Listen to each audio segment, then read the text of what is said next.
a couple guys from Blaine from 86, 87, Mark Arsdorf right here, Tim Remy.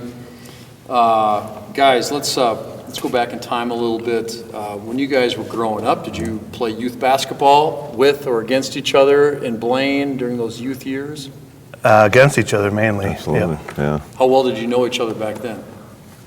We knew when we get out on the court, oh yeah, it's RZ, or, you know, he probably knew my name too, but. Yep. Well, we don't know that. Did you know his name? Well, I don't remember, quite honestly, when I learned his name, but he was always really good, and he was really good at baseball. So we competed against each other, and then in youth teams we morphed together after, I don't know, 6th, 7th, 8th grade. We started doing the Blaine, he was at Spring Lake Park, and I was at Blaine. They morphed those two communities into one traveling program. So that's when we started playing together instead of against each other. But for sure then I knew his name, you know. So did you guys grow up, as buddies? Were you pretty close, or was it not until, say, high school that you guys became tight? A little more in high school, I think. I mean, when we were in junior high, he was at a different junior high than I was. Mm-hmm. Okay. I think we were the worst team, and he was the second worst team. Yep.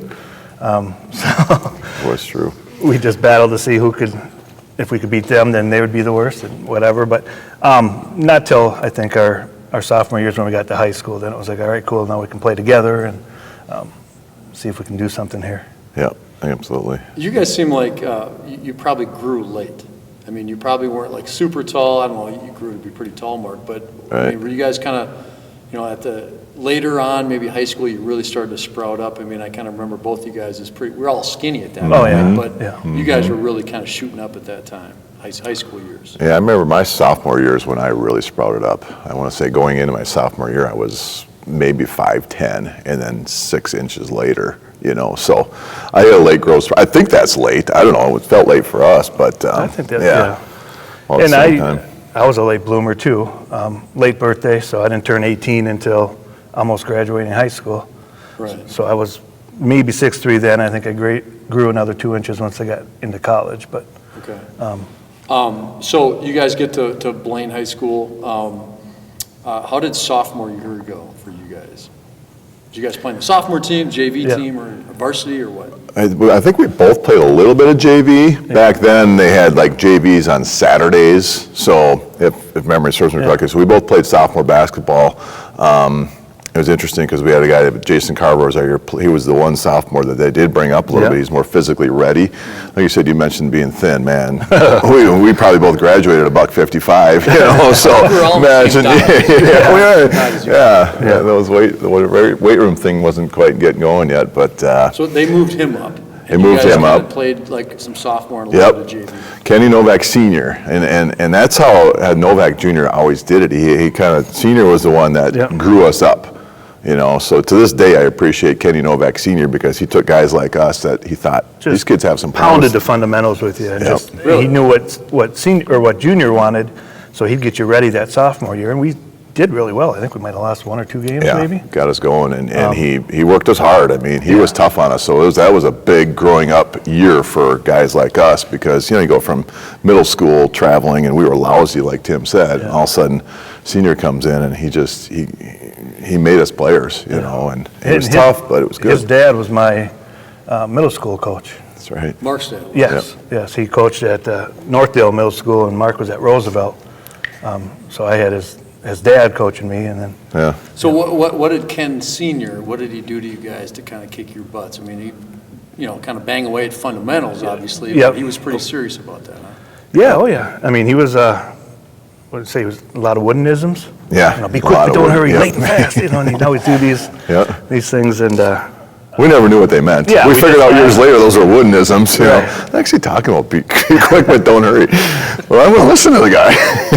And then he should have did what, and you'd answer it, and you never answered it correct. No, you should have did this. I mean, you could say, 2 + 2 is 4. No, it's 6. It's just you were never right with him, but he did it in a good way. He didn't feel like you were getting beat down or whatever. He was. Got you ready for what was coming. Absolutely. Because like I said, we were terrible before that, and all of a sudden, boom, we get there and made you want to get better, made you want to put in time on your own because of some of the things that he would teach you. So. Well, you know this, Mark. I mean, one of the great things about a coach is inspiring kids, and it sounds like he kind of did that for you guys in some ways. Yeah, he did, and I think that was, what got us going a little bit was he saw some potential, in us, and as tough as he was on us, there was always that, you can be really good at this. Right. If you listen, you've got a chance to be really good at this, and that's exactly what you just said. If you could get inspired, sometimes it just takes somebody to inspire you to see a vision of being really good, and that's what those guys are really good at, especially senior, getting guys like us who he could see were growing, and then 6'5", 6'7" guys that had some ability, but lacked a little confidence because we were so poor in middle school, losing more games than winning, and he kind of got us believing, if you start doing some of these things we're talking about, you guys can be pretty good by the time you get out of here. Yeah, that makes me think of Clem Haskins a little bit. Clem, I played for Clem at Minnesota, and he could tear you apart verbally. Mm-hmm. I mean, in fact, you couldn't get away and say that some of the things that he said back then. You couldn't do that now. But I guess my point is the only way you can survive, even back in those days, talking like that at times to get to players, is he also had this ability to, like he would rip me apart one day in practice. The next day in practice, he'd come up to me before practice would start, and we'd just be warming up, and I'd still be fuming inside about what he said to me the day before. Yeah. And he'd walk up to me, and he'd put his arm around me, and he'd kind of pull me with him. We'd walk for about 20 seconds, and he'd show this little softness. I care about you. I'm going to stay on top of you, and you're not going to take days off, and I'm here to push you. And there would be a conversation that would take 20 seconds, and we'd just be a quiet little and then you saw that soft side to him. So it wasn't just banging away and tearing you down and stuff. He'd show this little bit of softness, and that would, then you'd kind of realize that this guy really cares about me, and he's going to continue to push me. As a coach, I would imagine that you try to employ some of that stuff. Yeah, I think it's important that they know you do care, because you do. Every kid's different, and you got to try to find the buttons to push for each kid. And some kids need a foot in the what, and some kids you just need that gentle conversation. Yeah. But and I've made that mistake several times as a coach, where I should have done that the next day. Man, I was really tough on that kid, and I didn't get a chance to pull him aside and go, why I'm doing this. I want you to be great, and I'm not trying to hurt you, but I felt that you needed that yesterday. That Clem did that with you. That's an important conversation, because now you're going into that practice with a different frame of mind. Instead of anger, you're going, okay, I see what he's doing here, and I'm going to have a good practice. I think that's one of the biggest things that a coach can do, is let his players know that they care about them.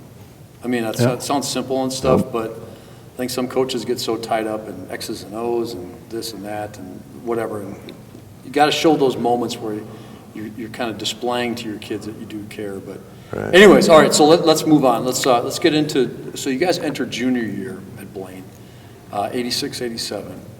And Jeff Wirtz is one of the better players in the state. And I know Jeff had some knee problems. Mm-hmm. Yeah. I think like when he was like a 9th and 10th grader maybe. And how did you guys approach that season? Wirtz coming back. Mike Fisher had a good high school career as a point guard at Blaine. So how did you guys go into that season that year?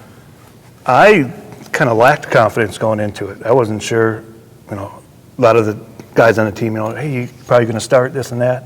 I'm like, I'm not going to start. There was a senior, Anderson, ahead of us. I don't remember his first name.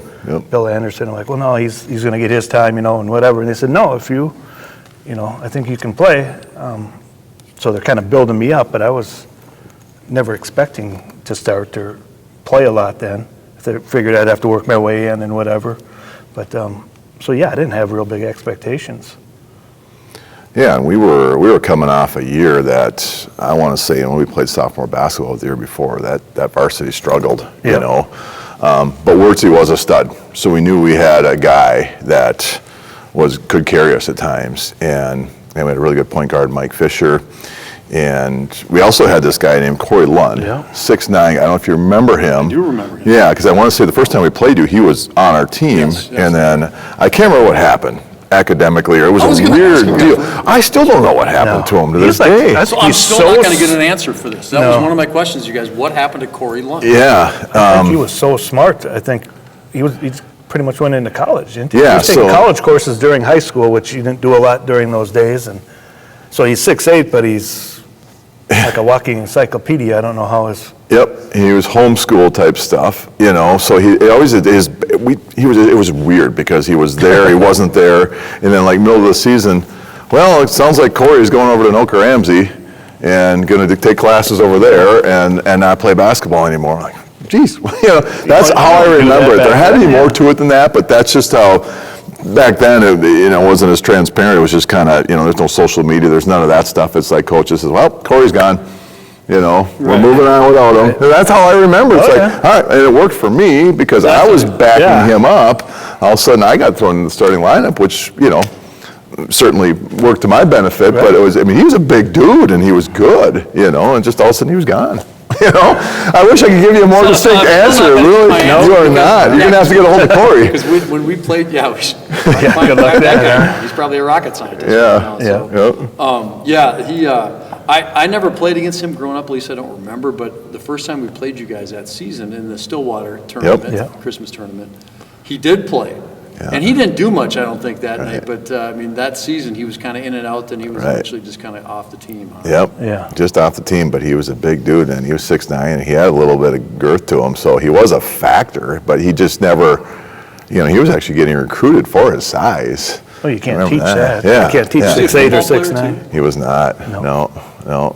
He was an interesting dude, man. Interesting's a nice word. Yeah. Yeah. All right, so let's go through that season a little bit. You guys, I actually have your schedule right here. Look at you. Stay tuned. Wow. Here we go. There we go. Let's dig in, guys. It's time to have a more serious conversation. Okay. Here we go. There's Corey Lund. There he is. Look, he's a monster. Okay, so you guys win your first couple games, then you play us in that Stillwater tournament. Yep. We handle some business, I guess, that night. But then you guys start off the season 4-6. Mm-hmm. Okay, but then you go on it. So what happened that first 10 games of that season that you can remember? Just kind of feeling each other. I don't know if we really knew. Well, first of all, we were in a very good conference and a very good, we played good competition. Oh, yeah. So I think we finished 12-8. You're probably getting to that. 12-8 before sections. We're a 6 seed in our section. But I think there was still role definitions going on there, getting to play with each other a little bit, figuring out the Corey Lund issue, and I wouldn't say we were super cohesive early on in that season. That's kind of the way I felt. It was like there was some of this going on, which young kids, throw me the ball, we got whatever, that kind of stuff that happens. So I think we were just kind of figuring each other out a little bit learning at a little that point. Pecking order and what your role on the team is, kind of thing. So Right. Yep. Exactly. Okay, so you start 4-6, but then you kind of hit a streak where you go. I believe it was. I think I saw 12-2 the rest of that season. So what happened, midway through that season where you guys start to go on a run? I remember getting a couple of good wins. We had a really good win against Anoka the second time we played them. We had some wins. I just remember going, all right, guys, we're not too bad. And that was one thing, Novak was really good about too, was talking big picture. He'd always say, you guys are good, you're not great. You're good, you're not great. We want to be great, and continuing to build that momentum. And kind of like we talked about earlier, I think guys just started, he was really comfortable. He was our second leading scorer as a guy who, okay, this is what I'm going to do. We got these inside games with Wirtz, we got Mike's, I'm going to shoot the basketball. So guys just started to figure out their roles in the team, and the confidence came with that. You get a couple good wins, and we're not bad. Yeah, you guys had a win against Forest Lake by 2. I know they were a good team. Mm-hmm. Yeah. And then then you beat Anoka 52-48 midway through that season. So those were, at least from your memory, a couple pretty good wins that kind of maybe turned things around a bit. Yep. Yeah, Anoka was always a tough game for us. Coon Rapids sometimes was. Forest Lake, our age group, kind of struggled with them. Sometimes they'd win, sometimes we'd win until senior year, but we'll get to that. So you guys get into you beat Columbia Heights to finish the regular season. You get into the regional tournament sectionals, and then you play. What do you remember about the Anoka win in the second game of your sectional? Yeah, I remember just, John Engels? I want to, John Engels, and they had a Scard Swenson. They had some good juniors as well that, Carey and Tyson and Kilty and some of those guys that we played senior year. So Anoka was always, you know, Dave Tank would run the flex, and they'd play zone. I don't know if you guys ever played, you know, but they played a little zone. Yeah, but their games were always just grinders, man. If we get to 50, we got a shot. You know what I mean? It's like, it's probably boring for people to watch, but they were just tough, physical, ran their flex offense, and I don't think Tank and Novak cared for each other. So that was. What was that about? I don't know, but or maybe you know, but.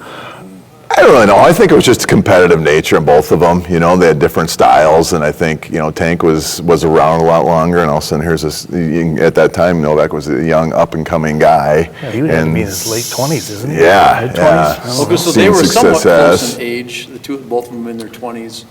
Well, no, Tank was a little older. Tank was older. Tank's been there. He was the top dog on the thing, and here comes Novak in trying to take his glory. Yep. So more of an established deal, and probably always kind of taking it to Blaine, and all of a sudden Novak's kind of getting this thing going a little bit at Blaine, and we're, holy cow, where's this coming from? You know, Blaine got to be pretty competitive, revving it up a little bit. But I just remember it was a big rival, and that's, again, we were just starting to feel it then, you know, and so getting there, and then I think we would have had Irondale and Forest Lake to finish it off. Yeah. It was What do you guys recall from that? It's a 6-point win against Irondale, which I remember. I grew up playing against Irondale. They were always really tough. Yep. At least my class, they would beat us constantly. They had Rod Gross, I remember. Yeah, Gross was there, but he was your Copeland. class. Oh, yeah. There was that Copeland. Yes. Yep. And Saby was good. Travis Our Saby. year, Travis Saby, and too good. And they had size. They had that other big kid that I want to say Gettle or. But anyway, yeah, they were solid. I mean, that was, you know, Irondale nowadays is a little bit of a smaller school, but back then they were one of the bigger schools around. So they always had deep talent in basketball, had good tradition there. So. Rod Gross, I suppose. Yep. And he had a younger brother named Billy Gross that played against us, 6'8" guy. Oh yeah, I remember him. Yep. So I, you know, obviously they were favored, you know, going in. That was a close game. Oh, yeah. Kind of just stretched it out at the end, but. Okay, you know. so then you guys get to Forest Lake in the sectional championship. You guys are, like you said, a 6 seed, Yep. so it's a little bit surprising. I think Forest Lake must have been a higher seed in that section, Definitely. I'd imagine. So what do you guys recall from overtime win? I didn't remember it went to overtime. I don't either now that I think about it. I mean, geez. I just remember we were pretty loose. I mean, you know, you go into a 6 seed in a section, the pressure's on the other teams, and I being around it a lot longer, there's that mental part of basketball that I think allows you to, you know, it can be your enemy or it can work with you, you know, and we just, I don't know, we just kind of, what the heck, why not us, we got to you know, lose, right. what do we got to lose type of deal, and, you know, Wirtzy was just playing great at the time, and a really good point guard, Mike Fisher, who doesn't, a lot of people maybe wouldn't remember him, but he just kind of held us together. Right. You know, he didn't shoot a lot, but he was solid with the basketball. Get it to the right He was the people at guy the that right would get time. up to you and he'd say, get your butt on the boards. You know, he's kind of that type of leader where we had respect for him. You got it, Fish. I'll get my butt on the boards for you, man. You know, maybe 7 points a game, but he was kind of the guy who held us together and pushed us through some things. So You know, he finished Blaine as the all-time leader in assists. Did you guys remember that? I didn't know that. I didn't even know that, Yeah. no. Yeah. That's There's obviously great. been a lot of good players that have gone through that program. Oh, yeah. Yeah. But, and I bumped into Mike Fisher. I didn't know him at all really growing up, but then I saw him at a Wild game probably 10 years ago. And I didn't even recognize him. He came up to me and we started talking, and it was pretty funny talking to him, you know, just considering our battles back in those days. But Mike Fisher was a good player. Okay.